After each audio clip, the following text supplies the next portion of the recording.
ខ្ញុំមិនតន់ដល់នៅកុំលោះយូ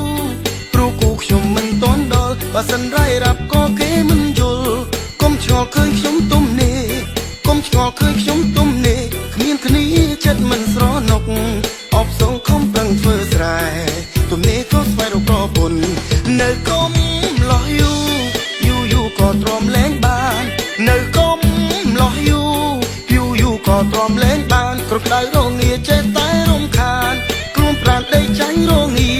ខ្លួនប្រាណដីចាញ់រងាក្រំគ្រាកុំព្រាឯកាតាអ្នកណាជួយបានទៅទ្រាំនៅព្រោះមិនតដល់គូនៅកុំលោះយូគេសួរដេញដល់រាល់ថ្ងៃថានៅកុំលោះយូ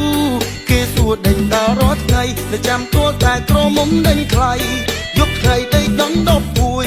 យប់ថ្ងៃដីដង10ពួយខ្លួនមួយជួយតែខ្លួនឯងលេងក៏ចាំងអាយុងទ្រាំទីទួព្រោះមិនមានគូនៅកុំលោះយូតើខ្ញុំគួរធ្វើយ៉ាងណានៅកុំលោះយូតើខ្ញុំគួរធ្វើយ៉ាងណាតើគូព្រេងខ្ញុំនាងជាអ្នកណា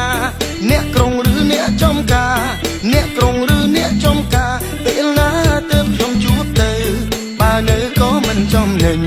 ទូកនឹងព្រោះគូមិនតន់ដល់